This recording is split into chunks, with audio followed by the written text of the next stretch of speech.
हरिओम। श्री गुरुभ्यो नमः। स्वागत है आप सभी का आज के इस व्याख्यान में। अष्टाध्यायी काशिका वृत्ति के साथ हम लोग पढ़ रहे हैं और उस अध्ययन के क्रम में अब तक हमने 20 सूत्रों का अध्ययन कर लिया है। 20 सूत्र तक के जो विषय हैं उन विषयों को पढ़ लिया है। आज हम लोग 21वें सूत्र आद्यंतवदेकस्मिन् सूत्र को पढ़ेंगे। आद्यंतवदेकस्मिन् सूत्र के कुछ सारभूत तथ्य को हमने कल ही संक्षेप में प्रकाशित कर दिया था। विस्तृत बातों को आज समझेंगे और इसके साथ ही साथ प्रयास करेंगे तरप तमपौ घ संज्ञा को भी पढ़ने का। ठीक है, तो चलिए प्रारंभ करते हैं। एक बार लिंक को जो भी लोग समर्थ हैं वो शेयर कर सकते हैं, जिससे जो भी लोग जुड़ करके इसका लाभ उठाना चाहें वो उठा सकते हैं। मैं एक बार भेज देता हूँ। तो तरप तमपौ ये आद्यंतवदेकस्मिन् सूत्र हम लोग पढ़ेंगे।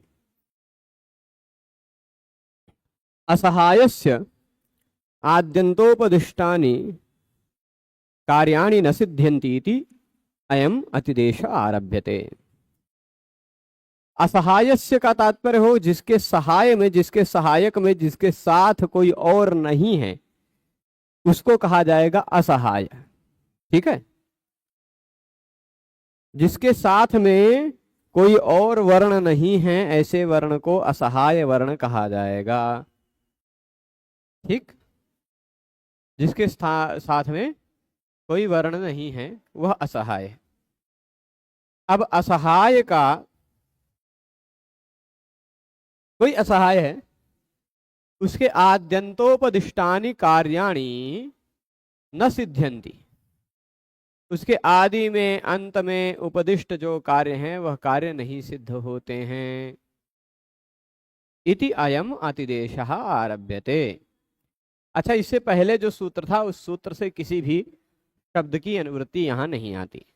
ठीक है, कौन सी संज्ञा पढ़े थे हमने? घु संज्ञा। दा धा घुदाप, दा और धा को घु कहा गया था। उस सूत्र से किसी भी शब्द की अनुवृत्ति यहां नहीं है। ठीक, तो अब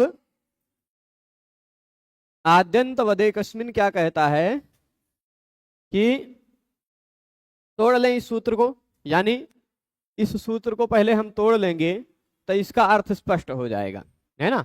आद्यंतवत एकस्मिन्, पहले दो शब्द हैं इस सूत्र में, आद्यंतवत एकस्मिन्।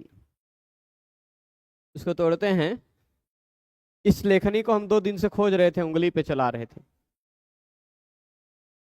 आज हमारे बैग में मिला, बैग में चला गया था साथ में। तो आद्यंतवत एकस्मिन्, देखिएगा, आदि अंत बन जाएगा आद्यंत। ठीक, फिर उसके बाद वत, वत प्रत्यय है, तो वती प्रत्यय है सप्तमी अर्थ में।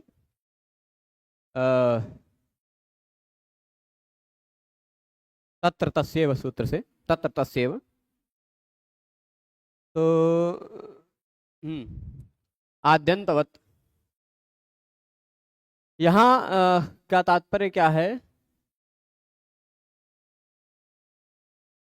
एकस्मिन्, एक और भी है, एकस्मिन् आद्यंतवत एकस्मिन्, यह 3 शब्द हैं। मतलब मूल रूप में द्वितीय शब्द हैं, आदि अंतवत, ये एक ही शब्द है आद्यंतवत। तो एकस्मिन् का तात्पर्य है कहीं एक ही है, अनेक नहीं है, एक ही है। उस एक में ही आद्यंतवत यानी आदि की तरह और अंत की तरह व्यवहार होगा, अकेला है। ठीक है, इतना ही खाली है। अब कह दिया, जैसे मान लीजिए एक कोई शब्द है, ई, खाली ई है, ठीक है। उस ई में एक है बेचारा, अकेला है ना। अब कोई ऐसा कार्य हो जो कार्य ई जिसके अंत में हो उसके स्थान पर हो रहा हो, या कोई ऐसा कार्य हो जो इस ई जिसका पहला वर्ण हो उसके स्थान पर हो रहा हो, तो क्या वह कार्य ई को हो सकता है? केवल अकेले ई को, जिसका पहला वर्ण ई हो उसके स्थान पर यह हो जाता है, या जिसका अंतिम वर्ण ई हो उसके स्थान पर अमुक कार्य हो जाता है। यदि ऐसा कहा जाए तो क्या वह कार्य इस ई के स्थान पर हो पाएगा?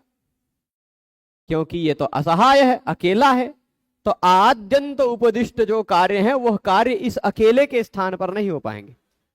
पहला वर्ण यदि ई हो उसके स्थान पर यह कार्य होगा यदि कहा जाए। पहला वर्ण यदि स्वर वर्ण हो तो उसको यह कार्य होगा, ऐसा कहा जा सकता है। पर ये तो अकेला है, ये कैसे पहला हो गया? ये कैसे पहला हो गया? अंतिम वर्ण यदि स्वर वर्ण हो तो उसके स्थान पर अमुक कार्य होगा, तो आप कहेंगे इसके स्थान पर वह कार्य हो पाएगा क्या? कहेंगे नहीं हो पाएगा, क्योंकि ये असहाय है। तो असहाय पर वह कार्य सिद्ध नहीं हो पाएगा। मुख्य रूप से पहले समस्या जो उठ रही वो समस्या है, वह कार्य नहीं हो पा रहा है ना, क्योंकि वो कार्य सिद्ध नहीं हो पाएगा, क्योंकि ना यह तो आदि वर्ण है ना तो यह अंत वर्ण है।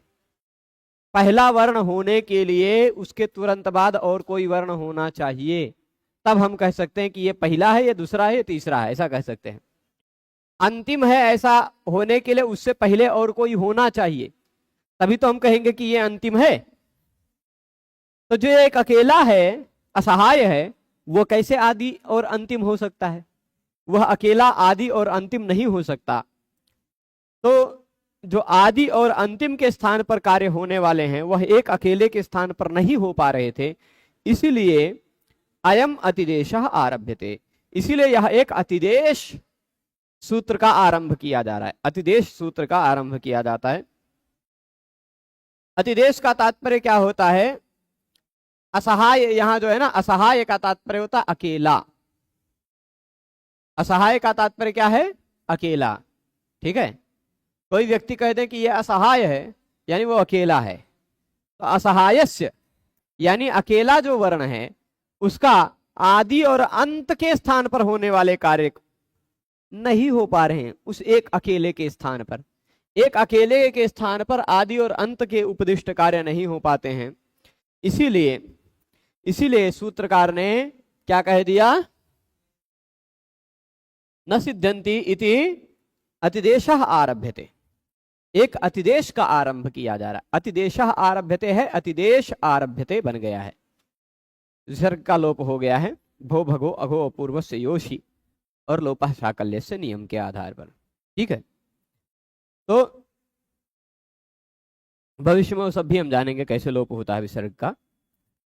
तो अतिदेश आरंभ हो रहा है, ठीक है जी, हाँ ठीक है।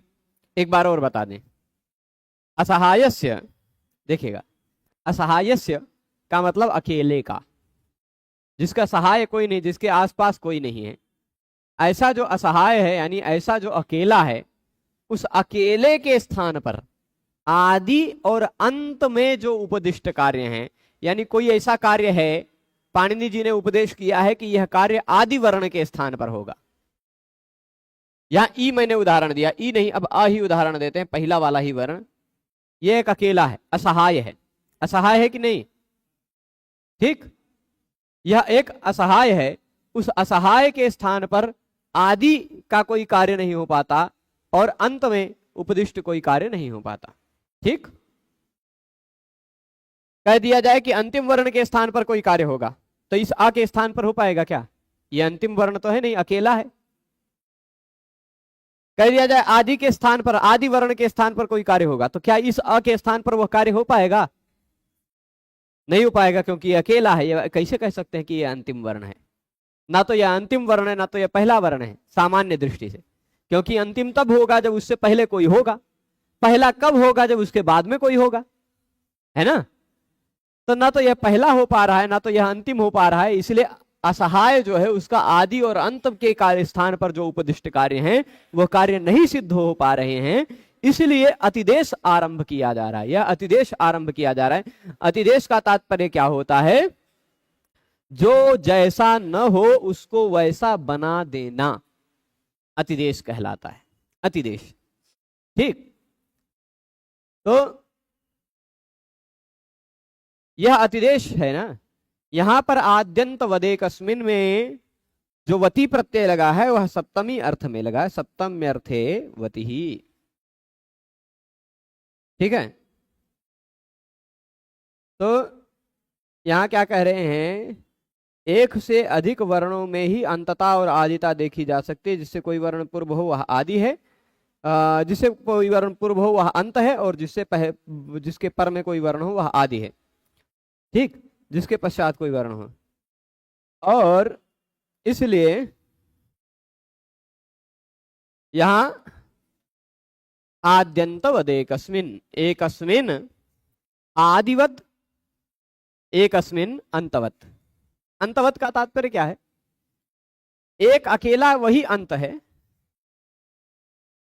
एक अकेला है वही आदि है, ठीक। वही आदि है वही अंत है, ऐसा माना जा सकता है। तात्पर्य क्या है? आदौ इव अन्ते इव, आदौ इव अन्ते इव,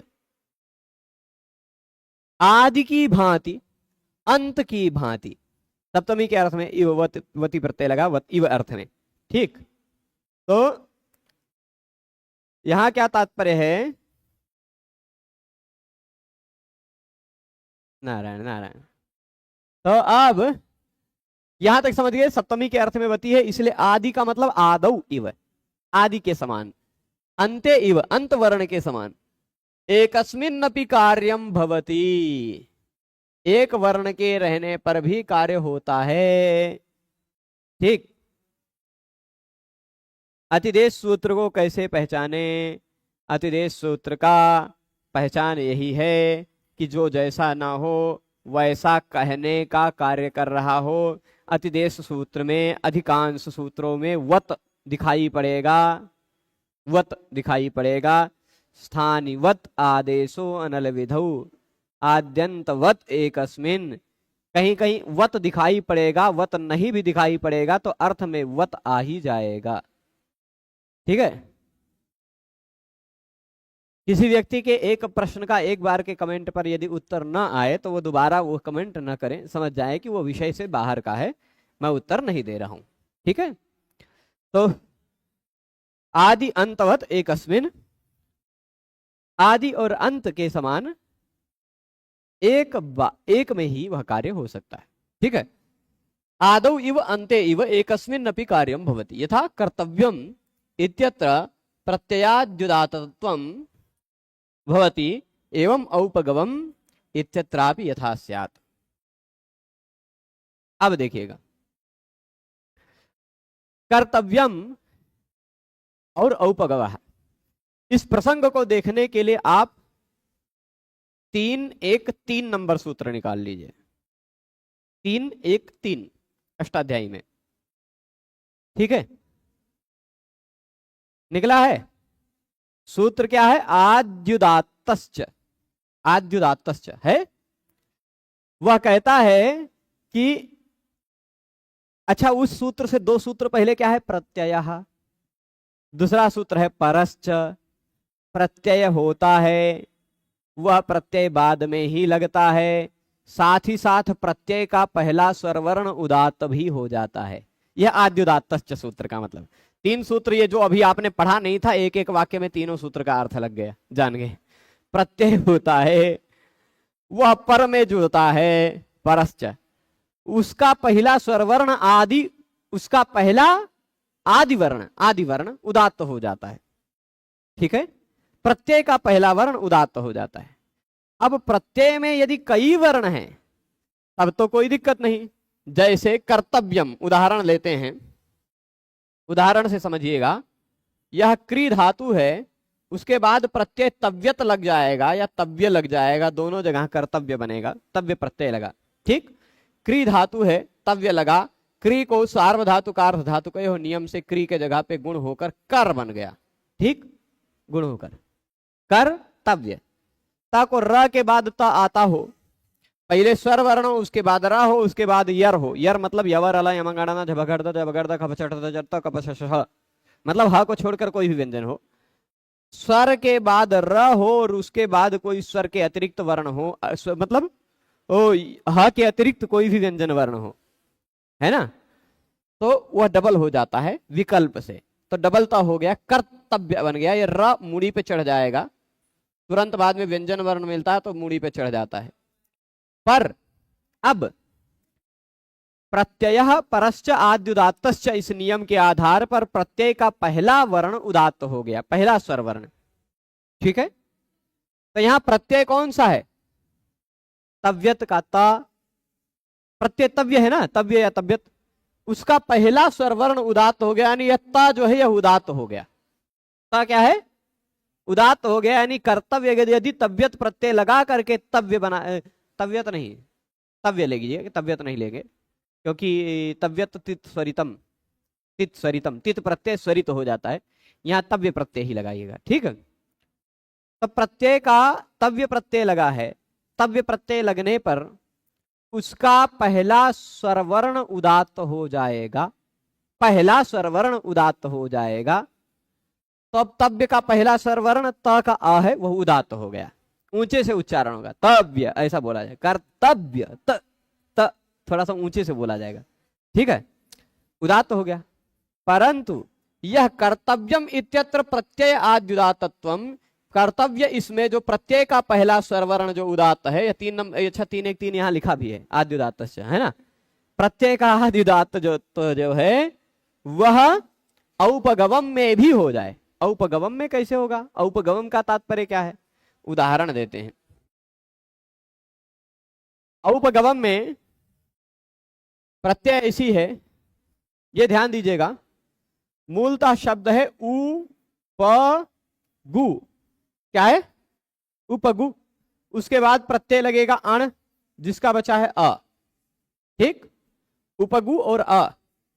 यदि या की संज्ञा वाला, अणा की संज्ञा वाला कोई प्रत्यय लगा हुआ हो तो उसके शब्द का पहला स्वरवर्ण वृद्धि को प्राप्त हो जाता है, वृद्धि हो जाती है, उ बन गया औ, औपगु। और प्रत्यय का पहला वर्ण स्वरवर्ण हो तो उससे पूर्व में आने वाले की भ संज्ञा होती है, और किसी भी भ संज्ञक के उ, भ संज्ञक के अंतिम वर्ण के रूप में उ आता हो तो उस उ को भी गुण हो जाता है, औपगो हो गया। ठीक, और गुण, गुण हुआ, गुण के बाद एचो यवायावः, ये जो संधि का नियम है, ओ के बाद स्वरवर्ण हो तो ओ के जगह पे अव हो जाता है, तो गव बन गया, औपगव अ। यहां तक यही औपगव बना है, उपगु अण लगकर औपगव बना है। कैसे बना, विस्तार से भविष्य में भी प्रक्रियाएं जानते रहेंगे। मुख्य यहां समझने वाली बात है कि प्रत्यय का पहला वर्ण उदात्त होता है, पहला स्वर। ठीक, 3:1 के अनुसार प्रत्यय का पहला स्वर वर्ण उदात्त होता है। अब यहां तो प्रत्यय अ है, अनेक होते तब तो उदात्त कर पाते, अनेक होते तो पहले को हम उदात्त कर लेते, पर यहां तो अकेले है, तो कैसे कहते कि ये पहला वर्ण है प्रत्यय का? इसलिए औपगव में भी जो प्रत्यय अ है वह उदात्त हो पाए, इसलिए भी आद्यंत वदेकस्मिन् यह कहा गया। ठीक है, चलेगा, समझ रहे हैं? तो कर्तव्यम प्रत्ययाद्युदात्तत्वं भवति एवं औपगवम इत्यत्रापि यथा स्यात्, औपगवम में भी हो जाए, औपगवम में भी प्रत्यय का पहला स्वर वर्ण, यानी एक का है वही पहला है, एक का है वही अंतिम है, वो उदात्त हो जाए। ठीक है, आदि उदात्त होता है ना। तो अब कह रहे हैं यथा वृक्षौ इत्यत्र, नहीं वृक्षाभ्याम इत्यत्र अतोंगस्य दीर्घत्वम एवं आभ्याम इत्यत्रापि यथा स्यात्। अब चलिए उदाहरण दे रहे हैं। वृक्षाभ्याम, वृक्ष शब्द के बाद ध्यान दीजिएगा, दोनों शब्दों को लिखते हैं, एक तरफ लिखते हैं वृक्ष, एक तरफ लिखते हैं अ। इन दोनों शब्दों के बाद हम प्रत्यय लगाते हैं भ्याम। कौन सा? भ्याम। इसके बाद भी प्रत्यय लगाते हैं भ्याम।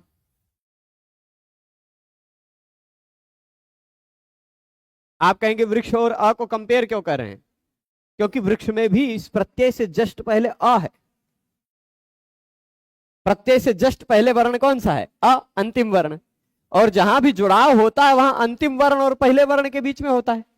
प्लस के पहले जो अंतिम वर्ण है उससे मतलब रखना है, और प्लस के बाद जो पहला वर्ण है उससे मतलब रखना है, कहीं भी जो होता है। तो यहां भी अधन भ्याम का है, यहां भी अधन भ्याम का है। पर नियम एक है सुपिच। नियम क्या है? सुपिच। वह कहता है प्रत्यय का पहला वर्ण य व र ल य म ङ ण न झ भ हो। यय यय मतलब यवर ल य म ङ न झ भ। इतने यदि प्रत्यय का पहला वर्ण के रूप में आते हों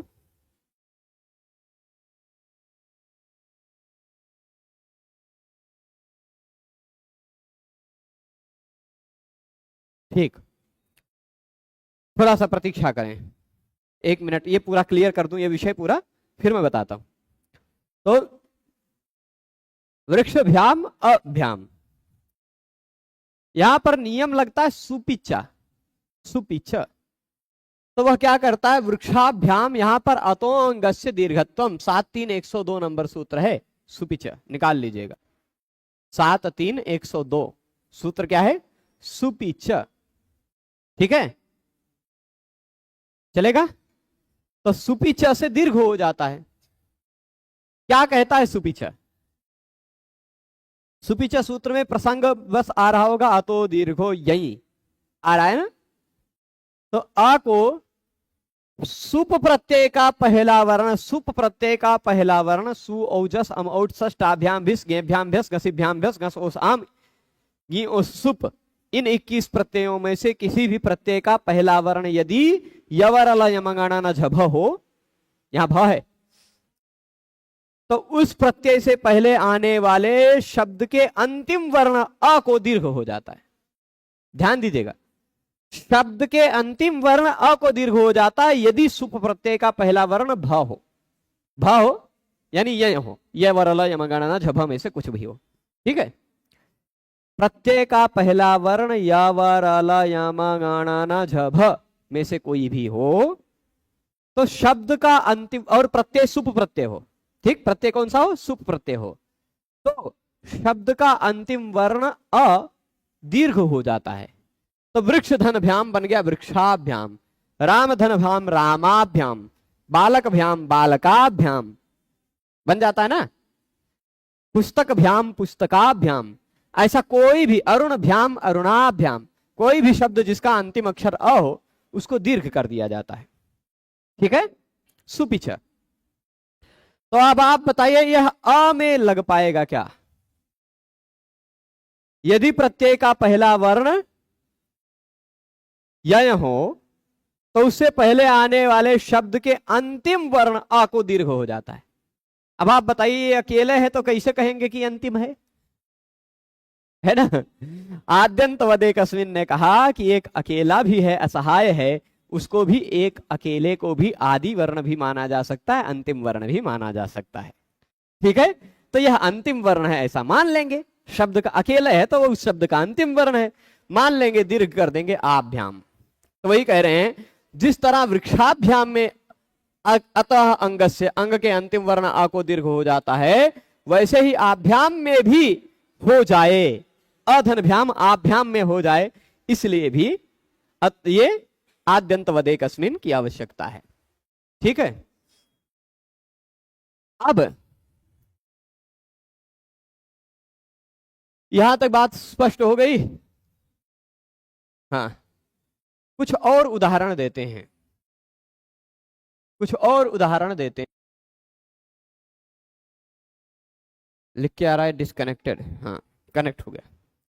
अष्टाध्यायी में प्रश्न क्या है कि अष्टाध्यायी में काशिका वृत्ति क्या है, और अष्टाध्यायी जब पाणिनि जी ने लिखा है तो अष्टाध्यायी में काशिका की रचना अलग कवि कवि नहीं है, कवि कविता लिखते हैं, ये कवि नहीं है, ये आचार्य हैं। ठीक है, आचार्य वामन ने व्याख्या लिखी है। तो अष्टाध्यायी भगवान पाणिनि ने केवल सूत्रों को लिखा था। वो सूत्र सबकी समझ में नहीं आते हैं, यद्यपि समझ आ जाए, कोई समझाने वाला हो तो सब समझ में आ जाएंगे, सूत्र सूत्र समझ में आता जाएगा, कोई समझाने वाला हो तो जिसको कोई समझाने वाला नहीं मिल पाता है और जो संस्कृत भाषा समझ सकता है, संस्कृत भाषा में पढ़ सकता है, ऐसे व्यक्ति के लिए यह व्याख्या का उन्होंने, वामन और जयादित्य दो लोगों ने मिलकर लिखी हुई व्याख्या है। ठीक है जी। गुरु जी, रे वर्ण की मात्रा होती है, वैसे लृ स्वर की मात्रा होती है क्या? होती है, स्वर है तो उसकी मात्रा होती है। सक्लृ जो लृ दिखाई पड़ रहा है वह क्लृ नहीं है, का आधा और लृ नहीं है, का पे लृ की मात्रा ही है, ऐसा समझिएगा। ठीक है, गमलृ जो धातु दिखाई पड़ता है वो गमलृ धातु में गम धातु म के ऊपर लृ की मात्रा, वो पूरा लृ ही लिख दिया जाता है। उसी तरह अब वो आजकल के हिंदी के फोंट में नहीं आता, तो उसमें संस्कृत भाषा की कमी नहीं है। ठीक है, स्वर वर्ण है तो उसकी मात्रा ही रहती है। ठीक, तो अब अष्टाध्यायी पाणिनि जी की रचना है, काशिका उसके ऊपर लिखी हुई, संस्कृत भाषा में लिखी हुई एक व्याख्या है, जिसको वामन और जयादित्य दो लोगों ने मिलके लिखा था। अब विषय पे आते हैं। तो विषय में एक, अच्छा, मैं कुछ और उदाहरण देने जा रहा था। बिल्कुल, काशिका और वृत्ति अलग अलग नहीं है, काशिका भी एक वृत्ति ही है और अन्य लोगों ने लिखी है वो भी वृत्तियां ही हैं। ठीक है, तो अब आते हैं हम लोग यहाँ आद्यंतवदेकस्मिन् में। मान लीजिए अ एक विष्णु शब्द है, अ शब्द है। ठीक, तो वह अ शब्द का रूप चलाना हो तो क्या चलेगा? जैसे राम शब्द का राम रामो रामा रामम रामो रामान, वैसे अ शब्द अकेला है। राम शब्द में अकारांत होने पर ये सारे नियम लगते हैं। तो अ कैसा है? अकार आदि भी है, अकारांत भी है, उसका पहला वर्ण भी अ है, अंतिम वर्ण भी अ है, अकेला है तो वही आदि है, वही अंतिम है। ठीक है, ऐसा माना जा सकता है। तो वहां पर भी वो सारे नियम लग सकते हैं जो राम शब्द में लग सकते हैं। ठीक है, अच्छा, वेदांत देशिक स्वामी ने पादुका सहस्त्रम में अपने अ शब्द के सातों विभक्तियों का रूप लिखा है। एक बार मैंने संदर्भ में श्लोक बताया है। याम अह श्रयति, याम श्रयति, याम धत्ते, या अम धत्ते, अम रामम जैसे राम रामम जैसे वैसे अह, अम एन जैसे रामेण वैसे एन, जैसे रामाय वैसे आय, है ना? तो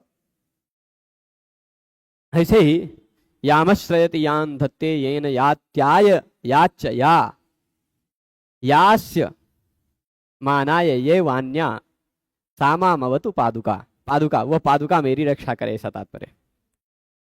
तो वहां एक ही अनुष्टुप छंद के श्लोक में सातों विभक्तियों का आ का प्रयोग किया है वहां आप, तो वैसे ही है। चलिए यहां अब आते हैं, कुछ और उदाहरण मैं देना चाह रहा था, उन उदाहरणों को देखिएगा कि आभ्याम बना कि नहीं बना। अब यहां पर गौरव इत्यादि शब्द भी यहां इन्होंने बनाया उदाहरण करके। व्यपदेशी वद एकस्मिन्, ये भी परिभाषा इंदुशेखर में इसी विषय में एक परिभाषा है। ठीक है, चलेगा। यहां साभा सन्नये भयः एक विषय आया है, सभा सन्नयने भवः साभा सन्नयनः आकारमाश्रित्य वृद्ध संज्ञा न भवति।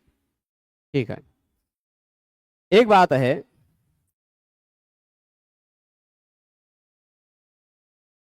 एकस्मिन् इति किम, एकस्मिन् इति किम। ठीक, प्रश्न क्या है कि आद्यंतवदेकस्मिन्, इस सूत्र में एकस्मिन् क्यों कहा? खाली कह देते आद्यंतवत, तो एक अकेला हो तो भी आद्यंतवत भाव हो सकता है ना? और जिसके हाँ एक अकेला हो तो भी आद्यंतवद भाव हो सकता है, अनेक हैं तो भी। तो एकस्मिन कहने की क्या आवश्यकता पड़ी, वह तात्पर्य उसका उत्तर बता रहे हैं। सभा सन्नयने भवः, सभा सन्नयन। हाँ यहां इसको समझते हैं। इति व्याख्याकार ने, न्यास इत्यादि व्याख्याकारों ने भी सभा सन्नयन की व्याख्या नहीं लिखी है, पतंजलि ने लिखी है कि नहीं, कोई दिक्कत नहीं। यहाँ देखते हैं इन्होंने कुछ बताया है सभा सन्नयन का कि नहीं। यहाँ तात्पर्य क्या है कि एकस्मिन यह शब्द क्यों रखा गया, एक में ही आदिवत और अंतवत कार्य होते हैं, यह बताने के लिए। यानी एक नहीं है, एक से अनेक है तो क्या होगा। यहां आकार असहाय नहीं है, मध्य में स्थित है। अतः वृद्धि यस्या चामादिस तद्वृद्धम, वृद्ध संज्ञा जो होती है वह नहीं होगी। ठीक है, विषय देखते हैं। यह शब्द लीजिएगा, सभा सन्नयन शब्द है। शब्द कौन सा है, सभा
नारायण हरिओम। ये बीच में अचानक लाइट चली गई थी और हम इन्वर्टर चालू करना भूल गए थे, इसलिए कनेक्शन टूट गया था। तो अब पुनः आप सबके बीच में प्रकट हो गए हैं हम। तो कितनी वृत्तियां आप भी लिखना चाहें तो आप एक वृत्ति लिख सकते हैं। तनु नाम है तो आप तन्वी वृत्ति लिख दीजिए, आप भी लिख सकते हैं। इसी कितनी वृत्तियां बहुत सारे आचार्यों ने लिखी, कह नहीं सकते कितनी वृत्तियां हैं। ठीक है, काशी का एक आचार्य ने लिखी व्याख्या है, कोई और भी लिख सकता है उसी नाम से व्याख्या। ठीक है, उसके लिए व्याकरण शास्त्र का इतिहास इत्यादि पढ़िए, जान जाएंगे। तो मैं बता रहा था, ये गायब हो गया था ना लिखा हुआ हमारा, यहू सो गए थे। तो अब आते हैं, फिर से लिखते हैं। शब्द था सभा सन्नयन। क्या शब्द था, सभा सन्नयन। इस शब्द से अण प्रत्यय लगेगा तो पहले स्वरवर्ण की वृद्धि होकर साभा सन्नयन बन जाएगा। ठीक है, अब यहां साभा सन्नयन में आद्यंत वदेकस्मिन, आद्यंत वदेकस्मिन एक आ, अकेला आ होता। ठीक, अकेला आ होता तो यहां आकार जो है ना आ, वह असहाय नहीं है, असहाय नहीं है ना, उसके साथ बहुत सारे वर्ण हैं। पहला स्वरवर्ण जो है साभासन्नयन में आ जो दिखाई पड़ रहा है वह आ अकेला तो है नहीं, आ के आसपास और भी बहुत सारे वर्ण हैं, है ना। तो इसलिए सभा सन्नयने भवः साभा सन्नयनः, यहाँ पर आ को आधार मान करके वृद्ध संज्ञा नहीं होती, केवल आ को मान करके वृद्ध संज्ञा नहीं होती। क्यों? क्योंकि नियम है वृद्धिर यस्या चामादिस तद्वृद्धम। जिस शब्द के पहले स्वरवर्ण को वृद्धि कहा जा सके उस शब्द को वृद्ध कहा जाता है। ठीक, जिस शब्द के पहले स्वरवर्ण को वृद्धि कहा जा सके तो इस शब्द के पहले स्वरवर्ण आ को वृद्धि कहा जा सकता है, पहले स्वरवर्ण को। तो इस कारण इसको वृद्ध कहा जा सकता है ना। परंतु यहां आकार असहाय नहीं है, यह मध्य में स्थित है, इसलिए यहां वृद्धिर यस्या चामादिस तद्वृद्धम से वृद्धि संज्ञा नहीं होगी। ठीक है, आदि में स्थित नहीं है, मध्य में स्थित है। ठीक है, तो ये कुछ विषय है। एक में ही आदि अंतवत कार्य होते हैं, एक वर्ण होने पर ही आदि अंतवत कार्य होते हैं। यहाँ एक नहीं है, अनेक हैं, इसलिए वह कार्य नहीं होगा, यह तात्पर्य।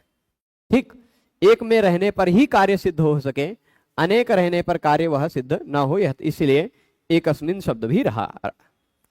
एक में भी आदिवत तथा अंतवत कार्य होते हैं। सूत्रस्थ एक शब्द असहायवाची है। आदि और अंत में शब्द सापेक्ष होते हैं, जिससे पूर्व कोई वर्ण ना हो वह आदि कहलाता है, जिसके पश्चात कोई वर्ण ना हो वह अंत कहलाता है। कर्तव्य यहां बनाया है, देख लीजिए। आद्युदात्तश्च से प्रत्यय का पहला वर्ण उदात्त हुआ, तव्य का त, है ना। और हाँ, ये बात हो गई। सूत्रस्थ एकस्मिन शब्द का प्रयोजन यह है कि एक में ही आदिवत अंतवत कार्य होते हैं। जैसे सभा सन्नयने भवः, साभा सन्नयना, यहाँ पर आ असहाय नहीं है, यह एक मध्य में स्थित है, इसलिए वृद्धिर यस्या चामादिस, इस सूत्र से वृद्ध संज्ञा इसकी नहीं हो पाएगी। ठीक है, अब आ जाते हैं हम लोग तरप तमपौ घः।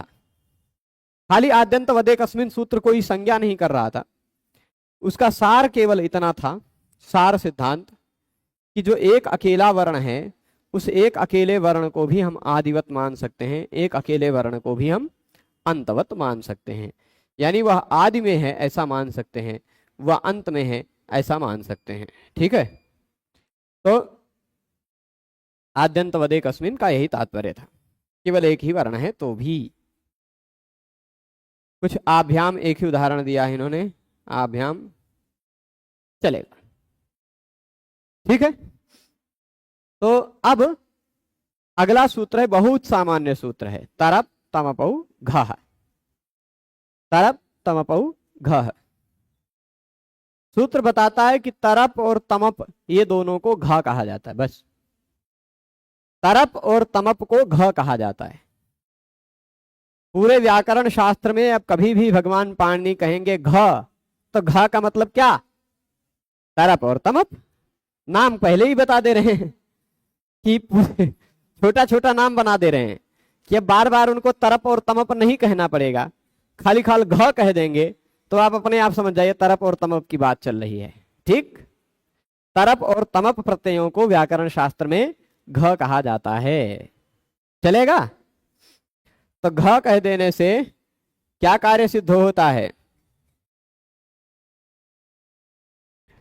तरप तमपौ घः में खाली घ शब्द का प्रयोग पूरे व्याकरण में खाली 3 जगह किया है।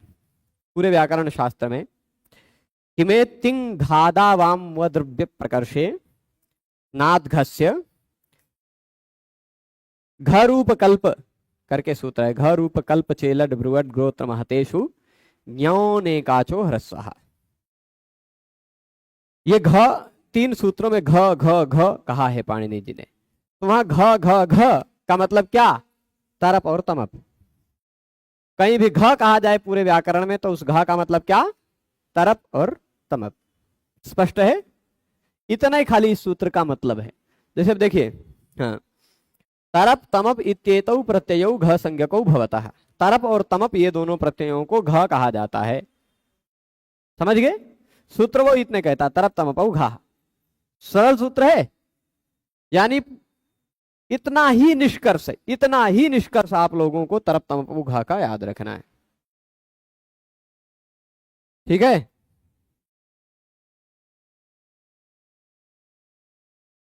तो अब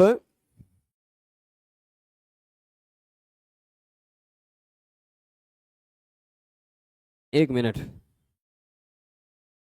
प्रश्न इत्यादि रुके हुए हैं। ठीक है, वीडियो में रुकावट आ गई, वीडियो नहीं चल रहा है, ये सब बातें आ गई थी। हाँ अब आई, अब चल रहा है ना, चल रहा है। तो अब देखिएगा, तरप और तमप इन दोनों प्रत्ययों को घ कहा जाता है। उदाहरण दिया, कुमारी तरा, कुमारी तमा, ब्राह्मणी तरा, ब्राह्मणी तमा। बस इतना याद रखिए। कैसे बना ये उदाहरण, उदाहरण भी सिद्ध करके दिखा देते हैं। शब्द ये है, कुमारी शब्द है, कुमारी। उसके बाद प्रत्यय लगा तरप। कौन सा प्रत्यय, तरप। ये तरप प्रत्यय लगता कब है ये भी बता देते हैं, और तमप प्रत्यय लगता कब है वो भी बता देते हैं। तरप प्रत्यय लगता है द्विवचन विभज्योपपदे तरबीय सुनऊ। किसी दो में से किसी एक को श्रेष्ठ करके बताना हो, किन्हीं दो में से किसी एक को श्रेष्ठ करके बताना हो, तो हम उन दोनों में से किसी एक पर तरप प्रत्यय लगा सकते हैं। ठीक है, तरप प्रत्यय। जैसे कह दें दो लोग हैं, ठीक, दो लोग हैं, राम और रावण में राम श्रेष्ठतर हैं, ऐसा कह सकते हैं। राम और रावण में राम श्रेष्ठतर हैं, दोनों में से एक है ना। दो में से किसी एक को बताना हो, निर्धारित करना हो, तो तरप प्रत्यय लगता है। और बहुतों में से किसी एक को निर्धारित करना हो तो श्रेष्ठ, तो फिर तमप प्रत्यय लगता है। श्रेष्ठतर खाली वो तो श्रेष्ठतर नहीं कहना है। राम और रावण में राम जी ही उत्तर हैं, तर कह दे सकते हैं, या कह सकते हैं कि ज्यादा प्रशंसनीय है ना। तो तर प्रत्यय इसे लगता है, और तम प्रत्यय लगता है इसी तरह, जो अनेक में अतिशयने तमविष्ठन, तमप और इष्ठन ये दो प्रत्यय लगते हैं अतिशय अर्थ में। तो जैसे दो लोग हैं, दो कुमारी हैं, दो कुमारियों में एक 17 साल की है, एक 16 साल की है, ठीक है। या ऐसा कह दीजिए, एक 17 साल की, एक 16 साल 11 महीने की है, ठीक है। तो उन दोनों में जो कम छोटी है, जो ज्यादा छोटी है, वो कही जाएगी कुमारी तरा। क्या कही जाएगी, कुमारी तरा। परंतु एक पूरे विद्यालय की कक्षा है, उस पूरे विद्यालय की कक्षा में कई कुमारियां हैं, 10-20 हैं। उस 10-20 कुमारियों में से कोई एक कुमारी की आयु जिसकी सबसे छोटी है, वह कुमारी तमा, ठीक है, चलेगा। तो अनेक में से किसी एक को कहा जाए तो कुमारी तमा, तमप प्रत्यय लगता है। दो में से किसी एक का निर्धारण करना हो तो तरप प्रत्यय लगता है। और इन दोनों प्रत्यय को घ कहा जाता है। क्या कहा जाता है, घ। तो अब कुमारी तरा, कुमारी तमा कैसे बना, कैसे बना उसको भी बना लेते हैं, है ना। बनाने के लिए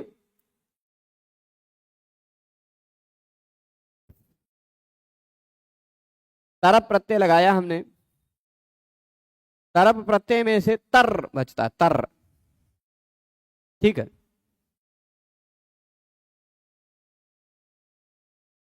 तो एक मिनट, तर बचा। यहां पर होता क्या है, कुमारी तर, तर, तरप में से प की हलंतम से संज्ञा होने पर।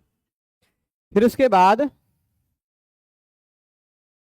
एक सूत्र निकालिएगा, 6-3-45, 6-3-45। ये 6-3-43 जो दिखाई पड़ रहा है, इसी सूत्र के 2 सूत्र बाद, ठीक है, 2 सूत्र बाद। ये सूत्र भी क्या करता है, ह्रस्व कर देता है। ये भी सूत्र क्या करता है, ह्रस्व करता है। काशिका में यहाँ उदाहरण तो ऐसे कैसे, यहाँ कुछ अलग उदाहरण दिया है काशिका में कि यही है, कुमारी तरा कुमारी तमा, ठीक है।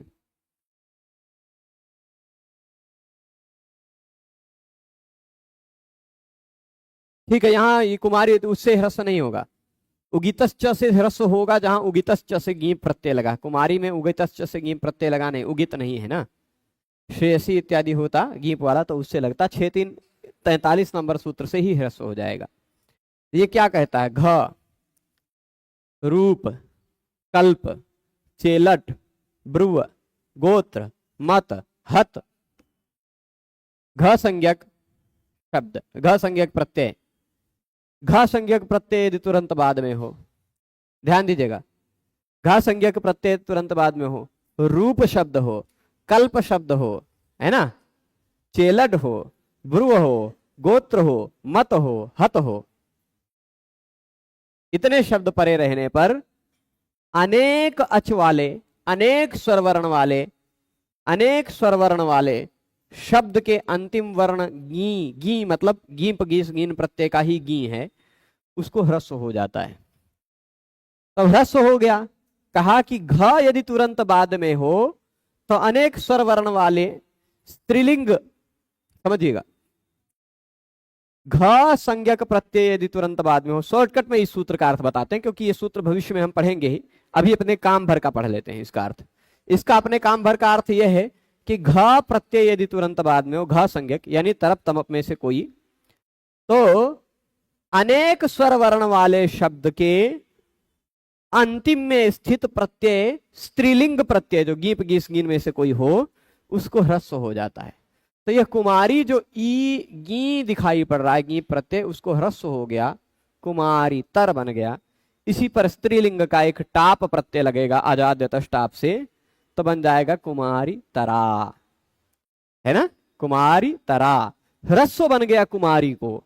वह ह्रस्व क्यों हुआ, घ रूप कल्प चेलड भ्रुव गोत्र मत हतेषु न्योने काचो ह्रस्व। ठीक है, तो इस सूत्र से ह्रस्व हो गया। इसी तरह जी अनेकाच के गी को ह्रस्व करता है ना, गी क्या है, गीप गीस गीन स्त्रीलिंग के ही प्रत्यय।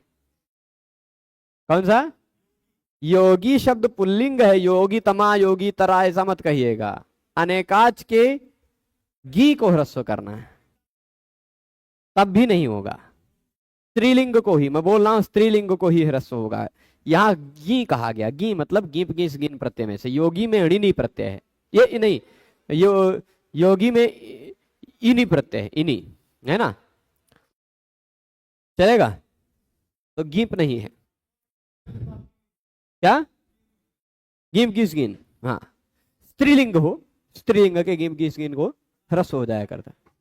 ठीक है, तो अब देखिएगा कुमारी तरा कुमारी तमा, इसी तरह तर प्रत्यय ना होता तम प्रत्यय होता तो वो भी घ है, घ प्रत्यय हो तो अनेकाच के गी को ह्रस्व हो जाता है, शब्द के अंतिम वर्ण को ह्रस्व हो जाता है, कुमारी तमा। ब्राह्मणी था ब्राह्मणी बन गया, ब्राह्मणी तरप तमप इन दोनों में। ठीक है, अच्छा घ संज्ञा का केवल इतना ही कार्य नहीं है, घ संज्ञा का और भी कार्य है। क्या कार्य है, ये एक और सूत्र से होता है, किमे तिंघादावाम व द्रव्य प्रकर्षे, किमे तिंग अव्यय घादावाम द्रव्य प्रकर्षे, आमु प्रत्यय लगता, आमु, कौन सा, आमु प्रत्यय लगता है, घ के बाद आमु प्रत्यय लगता है। जैसे आपने कभी कभी ऐसा शब्द सुना होगा, विजयते, विजयते, इसके बाद विजयते के बाद तर प्रत्यय लग गया, तर, ठीक है, तिंगश्च तिंग ऐसा सूत्र लगता है, तरप। तो यहां होता क्या है, जो आमु प्रत्यय लगता है, किम, किम शब्द है, मान लीजिए किम नहीं, या विजयते ले लीजिए, विजयते किम, तो यहां होता क्या है, तर है या तम है। इसी तरह विजयते तम,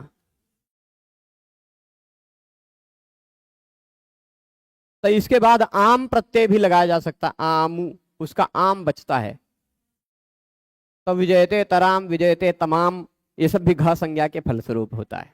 ठीक, घ गिम, किम को, एत को, तिंग को, अव्यय को, है ना, किम, एत, तिंग, अव्यय और घ को आमु प्रत्यय लग जाता है द्रव्य प्रकर्ष में, अद्रव्य प्रकर्ष में।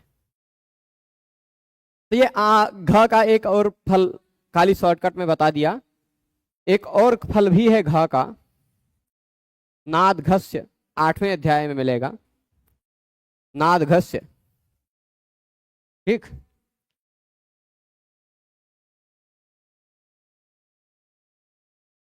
तो वो नुट आगम करने के लिए है, तरतम प्रत्यय, सुपथिन, सुपथिंतर और दस्युहंतम, सुपथिंतर, सुपथि शब्द से नुट आगम हो गया, सुपथिन तर, और दस्युहन तम, तर और तम के पहले नुट आगम जुड़ जाता है वैदिक व्याकरण में, वो वैदिक विषय है। ठीक, तो घ संज्ञा है छोटी सी संज्ञा, पूरे व्याकरण में 2 प्रत्यय हैं, तर और तम, तरप और तमप मूल रूप में। उन तरप और तमप प्रत्ययों को व्याकरण शास्त्र में घ इस नाम से जाना जाता है। ठीक है, इतना इस सूत्र का तात्पर्य है। तो अब कह रहे हैं आगे कि घ प्रदेशाः, घ के प्रदेश कौन कौन से हैं? तो घ के प्रदेश हैं, घ रूप कल्प चेलट ब्रुव गोत्र मत हतेषु ज्ञोन एकाचो ह्रस्व इत्येवम् आदयः इत्यादि। यानी घ रूप कल्प इत्यादि सूत्र में जैसे भगवान पाणिनि ने लिखा है, उन सभी सूत्रों में जहां कहीं भी घ आ जाए, उस घ का मतलब आप समझिएगा क्या, घ का मतलब तरप और तमप प्रत्यय। ठीक है, इतना हो जाएगा। अब हम आते हैं अगले विषय पर, अगले सूत्र पर। ठीक है, अगला क्या है? अगला है घ संज्ञा के बाद कौन सा है? अच्छा, घ संज्ञा का वर्णन केवल पाणिनीय व्याकरण में ही है, अन्य व्याकरणों में नहीं। मेरे द्वारा पढ़े हुए अन्य व्याकरणों में घ संज्ञा का वर्णन नहीं है। हेमचंद्र ने भी कहीं भी सूत्र में घ का उल्लेख नहीं किया है। ठीक है, घ का प्रयोग नहीं किया है। तो घ रूप कल्प चेलट वाला कार्य जो ये कर रहे हैं पाणिनि भगवान, वो कैसे करते हैं? वो घ नहीं करते हैं, सीधे ऐसे लिख देते हैं, तर तम कल्प चेलेषु, तर तम कल्प चेलेषु ब्रुवादिषु, ब्रुवादिषु खाली ऐसे कह दिया, इव वामनः, वामन हो जाता। वामन मतलब ह्रस्व। हरिनामामृत व्याकरण में ह्रस्व को कहा जाता है वामन, दीर्घ को कहा जाता है त्रिविक्रम, और प्लुत को कहा जाता है महापुरुष। ठीक, वामन, त्रिविक्रम, महापुरुष, ऐसे सब नाम है, गजब नाम है, सब भगवान के नाम से हैं। तो वो वामन कर देते हैं, सीधे डायरेक्ट ह्रस्व कर देते हैं। और फिर उसके बाद सिद्ध हेमचंद्र में भी घ संज्ञा नहीं करते हैं, डायरेक्ट वैसे ही ऋदुदित तरतम रूप कल्प ब्रुव चले चेलट गोत्र मत हते वाह ह्रस्वश्च तरतम सीधे कह देते हैं, है ना। ऋदुदित तरतम कल्प रूप हते, ऐसे सब कुछ सूत्र करके वो ह्रस्व सीधे सीधे विधान करते हैं। उनको घ संज्ञा की आवश्यकता नहीं पड़ी, मतलब तरतम पूरा ही पूरा कह दे रहे हैं वो, है ना। तरितम पूरा ही पूरा, तरप तमप अलग घ संज्ञा करने की उनको नहीं जरूरत पड़ी। पाणिनि जी ने और शॉर्ट कर दिया, तरतम को घ कह दिया। तो कहीं भी अब घ कहा जाए तो घ से तरतम ही समझा जाए। ठीक है, अब आगे चलते हैं। बहु गण वतु डति संख्या। संख्या यह भी संज्ञा सूत्र है। ठीक है, क्या है? संज्ञा सूत्र है। यह कहता है पाणिनीय व्याकरण में, पाणिनीय व्याकरण में संख्या का मतलब क्या? जो गिनती गिनते हैं वो संख्या नहीं है। जो आप गिनती गिन रहे हैं वही संख्या, ये बात नहीं है। तो कैसे संख्या है, किसे कहते हैं संख्या? अतिशयन विजयन्ते, ये तात्पर्य लेंगे। ठीक, हाँ, क्षेमतरम अतिशय, दो में से किसी ज्यादा क्षेम। देखो, तन्मे क्षेमतरम भवेत कहा है ना अर्जुन ने, कि दोनों में से एक युद्ध मार्ग है और एक भीख मांगना मार्ग है। युद्ध न करना, तो युद्ध न करने वाला मार्ग क्षेमतर लगता है। तो ऐसे ही है, बहुत सारे हैं, है ना। अब बिरुदावली में बताते हैं विजयन्ते तराम विजयते तमाम, बिल्कुल विजय बिरुदावली में बोलते हैं। तो अब देखिएगा कि ये जो प्रत्यय आ रहा है, अगला प्रत्यय कौन सा आ रहा है, मतलब सूत्र कौन सा आ रहा है? बहु गण वतु डति संख्या। आज पढ़ने जा रहे हैं हम लोग जो, उसमें से यह है तीसरा सूत्र, है ना। शॉर्टकट में ही, अच्छा समय हो गया है, समय ज्यादा हो गया है, तो अब इसको रोक देते हैं। श्रीमद् वाल्मीकि रामायण को भी आगे बढ़ा लिया जाए और खाली इसका संक्षिप्त अर्थ बता दे रहे हैं, जिससे कल आकर के इसको समझने में आप लोगों को आसानी हो। एक बात यह भी है कि पिछले किसी भी सूत्र से कोई भी शब्द की अनुवृत्ति इस सूत्र में नहीं आ रही। यह सूत्र भी अपने आप में परिपूर्ण सूत्र है। ठीक है, यह कहता है कि बहु शब्द, गण शब्द, वतु प्रत्यय, डति प्रत्यय को व्याकरण शास्त्र में संख्या कहा जाता है।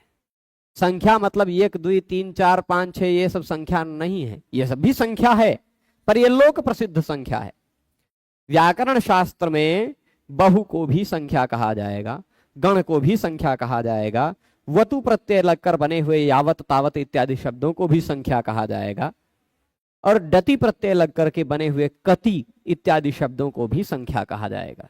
ठीक, बहु गण वतु डति ये चारों को संख्या कहा जाता है, ये इसका तात्पर्य है। ठीक है, दोनों प्रकार की संख्याएं होती हैं, 1 2 3 4 भी संख्या है और व्याकरण शास्त्र में ये भी संख्या है।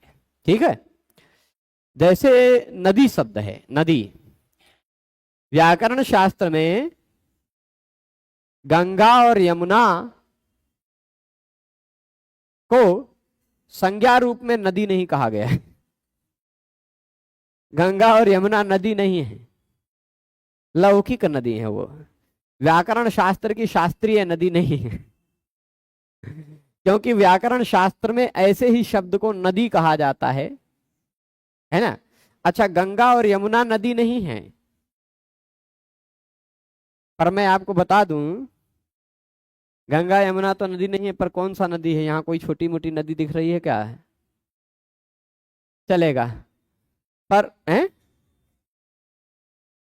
तो हाँ, सरस्वती नदी है, किसी ने लिखा सरस्वती नदी है व्याकरण में, जिसके अंत में ई हो, ऊ हो, स्त्रीलिंग हो, वो नदी है, वधू नदी है। ठीक, और फिर ये समझ लीजिए, चलिए, छोटा सा बोतल होता है, बोतल देखा है आपने? रखे नहीं, नहीं तो दिखाते। व्याकरण शास्त्र की भाषा में गंगा यमुना नदी नहीं है, लेकिन उस छोटे से बोतल को संस्कृत में कहा जाता है कूपी, वो नदी है। ठीक है, तो क्यों? जिस शब्द के अंत में ई ऊ आता हो और जो शब्द स्त्रीलिंग हो वही नदी है। यू स्त्र्याख्यो नदी, अष्टाध्यायी में हम पहले अध्याय के चौथे पाद में वो सूत्र पढ़ेंगे। ठीक है, तो अब हाँ, चलो, किसी ने कहा भानु, भानु नहीं है नदी प्रभु, धेनु नदी है, स्त्रीलिंग में ही नदी संज्ञा है, पुल्लिंग में नहीं। ठीक है। हाँ, सरयू तो ही है, स्पष्ट रूप में नदी है, यू अंत में आ रहा है, ऊ। तो अब हाँ, बहुगण वतुदति संख्या इत्यादि को हम लोग पढ़ेंगे, जहां पर बहु शब्द, गण शब्द, वतु शब्द, ये सब कुछ कुछ संज्ञाएं ऐसी हैं पाणिनि भगवान ने ली हैं, वो संज्ञाएं कृत्रिम भी है अकृत्रिम भी हैं। मतलब कृत्रिम रूप में भी संख्या मिलती है। पाणिनि व्याकरण में संख्या किसको कहा जाता है? बहु भी एक संख्या है, गण भी एक संख्या है, कति एक संख्या है, यावत तावत इत्यादि एक संख्या है व्याकरण शास्त्र में, और 1 2 3 4 इत्यादि भी संख्या है। ठीक है। तो वैसे ही कुछ कुछ, अच्छा, इस विषय पर और विस्तार से जितने और पक्ष हो सकते हैं उन पर चर्चा की जाएगी परसों। कल शाम के समय त्रयोदशी हो जाएगी, तो त्रयोदशी के दिन हम लोग व्याकरण नहीं पढ़ते हैं। परसों, आज द्वादशी है, अच्छा नहीं, कल हम लोग शिशुपाल वध भी पढ़ेंगे। ठीक है। तो इसको बहुगण वतुदति संख्या को, संख्या, और फिर खाली इतने नहीं है, बहुगण वतुदति संख्या, स्नानता षट, डति च, ये 3 सूत्र हम लोग पढ़ेंगे। ठीक है। बहुगण वतुदति संख्या, स्नानता षट, डति च, ये 3 सूत्र हम लोग कल पढ़ेंगे। ठीक है। सभी लोग जुड़े रहे, उसके लिए सभी को बहुत बहुत धन्यवाद। आप सभी लोगों में से कोई भी लोग, आपके परिचित में कोई भी यदि व्याकरण प्रारंभ से पढ़ना चाहता है तो बहुत ज़्यादा नहीं गया है, क्योंकि मुझे बहुत लोग अभी भी फ़ोन कर रहे हैं कि मुझे शुरू से व्याकरण पढ़ना है।